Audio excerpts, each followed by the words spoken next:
The exile. The silver-hulled vessels appeared in Earth's orbit without warning on an ordinary Tuesday morning in 2087. 6 massive ships, each larger than the largest human space station, positioned themselves in geosynchronous orbit over major population centers. Humanity's military forces scrambled, but their actions proved unnecessary. The visitors made no aggressive moves. "We are representatives of the galactic hegemony," came the transmission in perfect English and simultaneously in every major language. "We wish to establish diplomatic relations with Earth's governing bodies." In Geneva, Dr. Elena Volkov, Secretary General of the United Nations, stared at the holographic projection of the alien representative. A tall, willowy being with 4 eyes arranged in a diamond pattern and skin that shimmered with a faint blue luminescence. The alien called itself Ambassador Kexley of the Thraxi, one of the founding species of the hegemony. "We welcome peaceful contact," Volkov replied, her voice steady despite her racing heart. "Earth has long wondered if we were alone in the universe." Ambassador Kexley's upper eyes blinked in what humans would later learn was amusement. "Alone? Quite the contrary, Secretary General. The hegemony encompasses over 300 sentient species across 12,000 star systems. Your isolation has been intentional. For 6 months, Earth's leaders negotiated with the hegemony representatives. They learned of a galactic civilization thousands of years old, governed by the Council of Elders, representatives from the 7 founding species who maintained order and stability throughout known space. Humans were offered limited trade agreements and cultural exchanges, but requests for advanced technology were politely but firmly refused. "You must understand," Kexley explained during one particularly tense session, "new species are carefully integrated into the hegemony. The process typically takes centuries." Dr. Marcus Chen, Earth's leading xenobiologist and part of the diplomatic team, pushed back. "But why? If we have resources or knowledge to contribute." "It is not about contribution," interrupted Kexley. "It is about predictability and stability." The truth emerged gradually. The hegemony surveillance probes had been monitoring Earth for centuries. They had watched humanity's rapid technological advancement with growing concern. While other species typically took millennia to progress from basic agriculture to spaceflight, humans had done it in mere centuries. And unlike other species whose aggressive tendencies diminished as technology advanced, humanity's drive to explore, question, and sometimes conquer had only intensified. The final assessment came 9 months after first contact. The Hegemony Council chamber materialized as a holographic projection in the UN General Assembly Hall. 7 beings, each from a different founding species, looked down upon the assembled human representatives. "After careful deliberation," announced Elder Zox, a crystalline entity who headed the council, "the hegemony has classified humanity as a Type 3 to destabilizing species." Gasps echoed through the hall. "This classification is not made lightly," Zox continued. "Your species possesses a dangerous combination of traits: aggressive curiosity, rapid technological adaptation, biological and cultural diversity that makes your reactions unpredictable, and most concerning, your unique neural architecture that allows for creative problem-solving beyond statistical norms." Dr. Chen stood. "These are the very traits that have allowed us to survive and thrive on our world. You're condemning us for our strengths." "We are protecting the galactic order," corrected Zox. "The last Type 3 species introduced to the broader galactic community triggered a war that lasted 3 centuries and destroyed 11 civilizations. The Council's decree was unanimous. Earth would be quarantined within its solar system. A dimensional barrier would be erected at the heliopause, the boundary where the solar wind meets interstellar space. Any attempt to breach this barrier would result in immediate countermeasures. This is not punishment," Elder Zox insisted as protests erupted. "It is containment. In perhaps 1,000 years, when your species has evolved greater impulse control and reduced neural plasticity, the decision may be revisited." Humanity's leaders argued, pleaded, and threatened, but the decision was final. 1 month later, Hegemony ships positioned themselves at the edge of the solar system. Strange energies rippled across space as the barrier formed, a shimmering, almost invisible wall encircling the entire system. The day the barrier was completed, the hegemony ships departed without farewell. Humanity was alone again, but now with the crushing knowledge that they were prisoners in their own solar system. The first 2 years after the quarantine were chaotic. Some religious groups declared it divine punishment, while others claimed the aliens were actually demons. Governments nearly collapsed under the weight of civil unrest. But gradually, a new purpose emerged. Admiral Sofia Rodriguez, commander of the Pan-American Space Fleet, addressed the emergency session of the Global Council 5 years after the quarantine began. "For 5 years, we've sent probes to test the barrier," she announced, her weathered face displaying on screens worldwide. "Every conventional propulsion system we've developed is detected and neutralized. But today, I'm here to tell you that we found something." The chamber fell silent as Rodriguez explained. Dr. Hiroshi Tanaka, a theoretical physicist working at the Lunar Research Base, had discovered an anomaly in the barrier's energy signature. "The barrier is designed to detect and counter specific principles of physics," Rodriguez continued. "But Dr. Tanaka believes there are aspects of reality the hegemony either doesn't understand or doesn't utilize, principles that might allow us to bypass the barrier entirely." Thus began Project Prometheus, a global initiative to develop technologies beyond anything humanity had previously conceived. The barrier had been intended to contain humanity's dangerous curiosity, but instead, it focused it like never before. Resources from across the solar system were channeled into research. Colonies on Mars, Europa, and Titan became specialized research centers. The asteroid belt was mined extensively for rare materials. For the first time in history, humanity was truly united by a common purpose: freedom. 15 years into the quarantine, the breakthrough came from an unexpected source. Dr. Aisha Okafor, working with quantum entanglement at the Europa Research Station, observed particles behaving in ways that defied known physics when subjected to specific energy fields. "They don't move through space in the conventional sense," she explained to the Project Prometheus Oversight Committee. "They phase partially out of our dimensional reality and reappear elsewhere without traversing the space between." Initial tests were promising but limited. The energy requirements were enormous, and the process could only transport subatomic particles. But the seed of possibility had been planted. It took another decade of relentless work before the first successful test of the dimensional phase drive. A small, unmanned probe equipped with the experimental drive approached the barrier at the edge of the solar system. Observers throughout the system held their breath as it activated. For a moment, the probe simply vanished from all sensors. Then, 3 minutes later, it reappeared, beyond the barrier. "It worked," whispered Dr. Okafor, now director of the Dimensional Physics Division, tears streaming down her face as the confirmation signals came in. It actually worked. The probe had not broken through the barrier. It had shifted partially into another dimensional plane where the barrier did not exist, then shifted back into normal space on the other side. To the hegemony's detection systems, it was as if the probe had never approached the barrier at all. Admiral Rodriguez, now in her 70s but still the symbolic leader of humanity's resistance, watched the readings come in from her office on Luna. "Send the message," she ordered her aide. Throughout the solar system, on Earth and every colony, the same words appeared on communication devices. "Prometheus has broken its chains." The quarantine was still in place. The barrier still stood, but humanity had found its way around it. And now, the stars were within reach once again.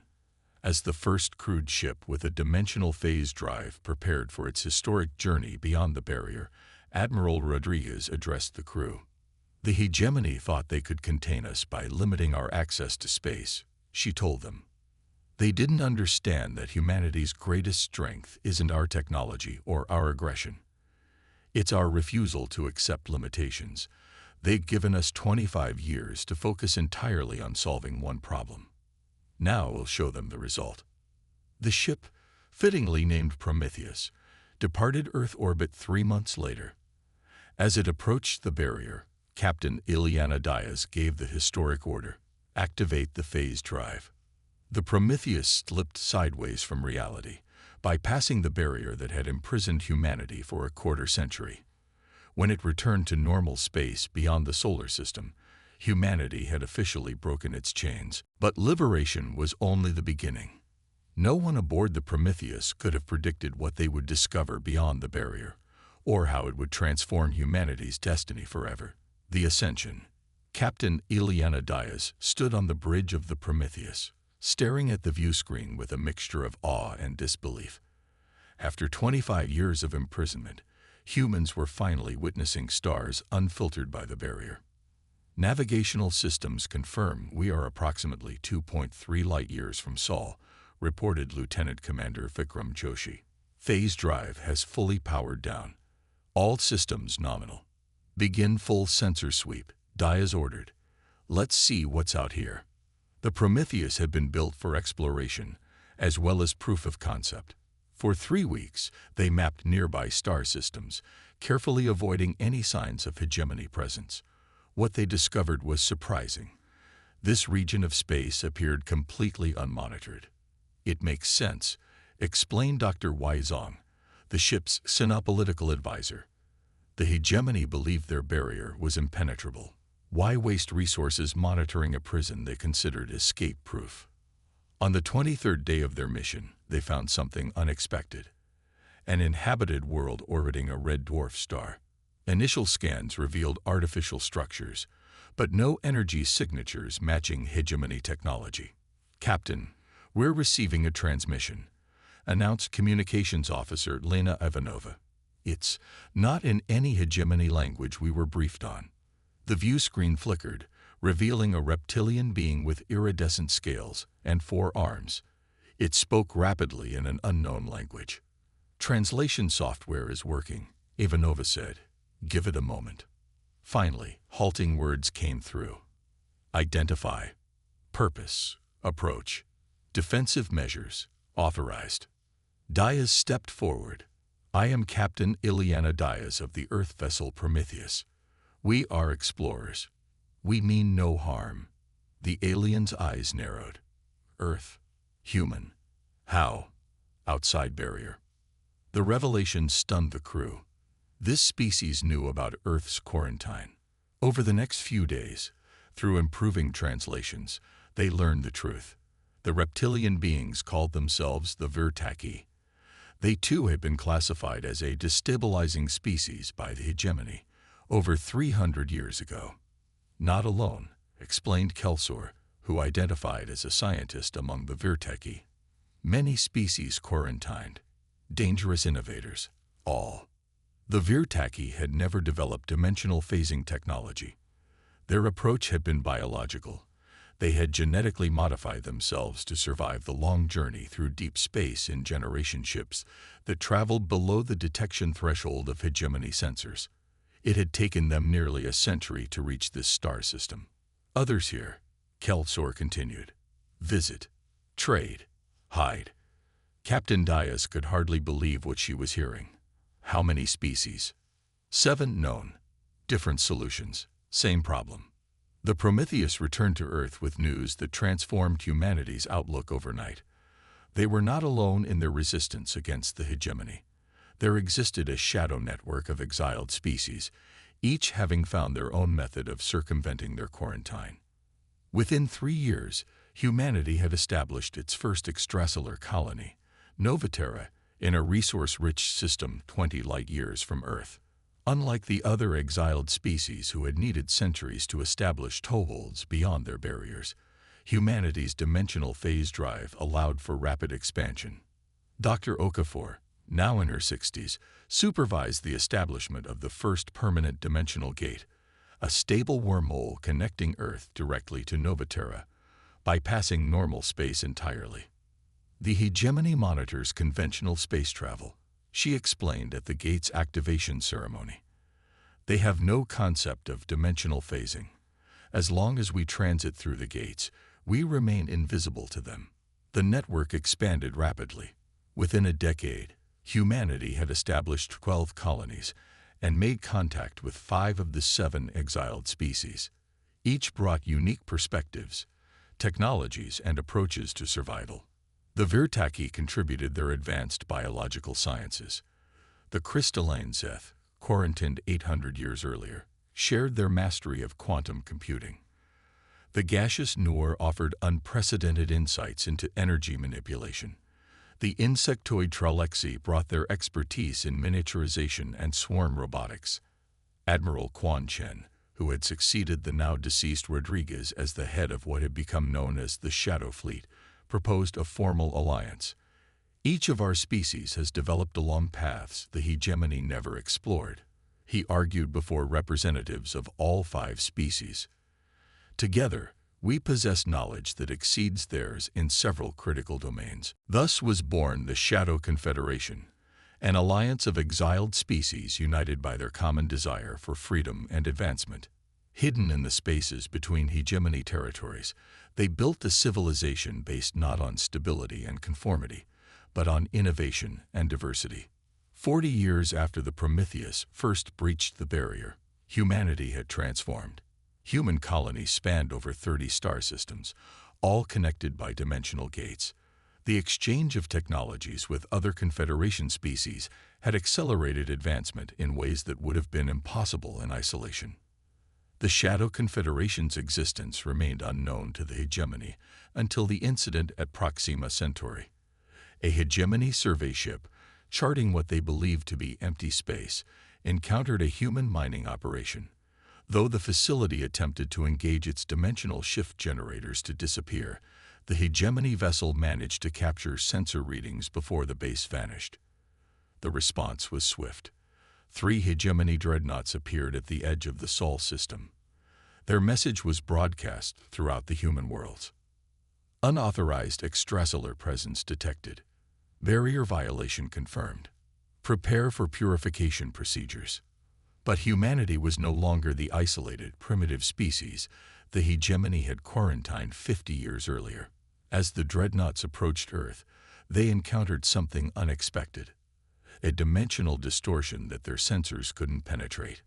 From this distortion emerged 50 vessels of human design, accompanied by ships of Virtaki, Zeth, and Noor configuration. Leading the fleet was the Defiance, commanded by Admiral Maya Rodriguez, granddaughter of the admiral who had launched Project Prometheus. "Attention hegemony vessels," Rodriguez transmitted. "You are entering protected space. The quarantine has been nullified. Withdraw immediately." The hegemony commander responded with predictable arrogance. "Impossible. No quarantined species has ever escaped containment. Your stolen technology will not save you from judgment." What followed was not the one-sided annihilation the hegemony expected. The Confederation ships phased in and out of conventional space, making them nearly impossible to target. Their weapons, combining human innovation, Virtaki biogenetics, Zeth quantum technologies, and Noor energy manipulation, bypassed hegemony shields as if they weren't there. Within an hour, 2 hegemony dreadnoughts had been disabled. The third retreated, jumping to faster-than-light speed with critical damage. For the first time in its long history, the hegemony had suffered a significant military defeat. In the aftermath, Admiral Rodriguez addressed a joint session of Earth's Global Council and representatives from all Confederation species. "Today marks not just a victory, but a revelation," she declared. "The hegemony's power relies on keeping advanced species separated and contained. They fear what we might become if allowed to develop freely. Now they have reason to fear." The hegemony's response came 3 months later. A diplomatic envoy arrived at the edge of the Sol system, requesting safe passage. The envoy was not Thraxi or any of the founding species, but a Veshkar, another quarantined race that had apparently been co-opted into hegemony service. "The Council of Elders requests negotiation," the Veshkar ambassador stated. "Terms of coexistence are offered." The negotiations took place on neutral ground. a space station constructed in the Oort cloud specifically for this purpose. The hegemony representatives were clearly disturbed by the level of advancement displayed by the Shadow Confederation. "You must understand our position," explained Elder Toza, a Thraxi who appeared far less confident than Ambassador Kexley had 50 years earlier. "The quarantine policy exists to prevent chaos and war." Dr. Weizhong, now Earth's senior diplomat, leaned forward. "What you call chaos, we call growth. What you fear as instability, we embrace as evolution. Your hegemony has stagnated, maintaining the same technologies and social structures for millennia while suppressing any species that might challenge your worldview." The negotiations lasted weeks, but the outcome was inevitable. The hegemony, while vast, was overextended and technologically stagnant. The Shadow Confederation, though smaller, possessed technologies that had developed along entirely different lines, technologies the hegemony couldn't counter. The Treaty of Seoul formally recognized the sovereignty of all Confederation species and their right to unrestricted development and exploration. The hegemony agreed to dismantle all quarantine barriers and to establish formal diplomatic and trade relations with the Confederation. Private communications intercepted from the hegemony delegation revealed their true thoughts. "We must buy time to understand their technologies. Once assimilated, containment can be reimposed." But the leaders of the Shadow Confederation were not naive. They had studied hegemony history and understood that the ruling species would never willingly accept equals. As the last hegemony ship departed Seoul, Admiral Rodriguez met with the Confederation Security Council. "They'll be back," she stated simply. "Not as diplomats next time, but with everything they have." The Confederation had anticipated this. While maintaining the public facade of peaceful coexistence, they had been preparing. The dimensional phase technology that had allowed humanity to escape their barrier had been refined and expanded. Now, entire fleets could phase between dimensions, appearing anywhere in hegemony space without warning. When the hegemony finally made its move 5 years later, sending a massive armada to pacify the Confederation, they found their targets impossible to engage. Confederation forces appeared within the heart of hegemony territory, striking key military installations before disappearing again. Within weeks, the hegemony's carefully maintained order had collapsed into chaos. It was not humanity's intention to destroy the hegemony, merely to break its monopoly on power. As the dust settled, a new galactic order emerged. The old Council of Elders was disbanded. In its place rose the Galactic Assembly, a governing body where all species, regardless of their history or neurobiology, had equal voice. Admiral Rodriguez, now well into her 70s, watched from the observation deck of the Defiance as representatives from over 300 species gathered for the first assembly session. Beside her stood Kelsor of the Virtaki, now a close friend and ally. "They called us destabilizing species," Rodriguez mused. They weren't wrong. Kelsor's scales shifted in what humans had learned was amusement. Stability without growth is stagnation. Better chaos with progress than order with decay. As the assembly session began, Rodriguez reflected on humanity's journey. 57 years ago, aliens had appeared in Earth's skies and declared humans too dangerous to join galactic society. They had imprisoned humanity within its own solar system, expecting them to remain contained for millennia. Instead, humans had broken free within a generation, united with other dangerous species, and ultimately transformed the galaxy. The hegemony had been right to fear them, just not for the reasons they'd imagined. "The irony," Rodriguez said softly, "is that if they'd simply welcomed us as equals, none of this upheaval would have been necessary." Kelsor turned all 4 eyes toward her. "Perhaps that is the final lesson the galaxy needed to learn. True strength comes not from controlling diversity, but from embracing it." Below them, the newly formed Galactic Assembly took its first historic vote, unanimously approving the resolution of sentient rights, ensuring that no species would ever again be imprisoned for its potential. The quarantine that had been meant to contain humanity had instead unleashed it. and the galaxy would never be the same again.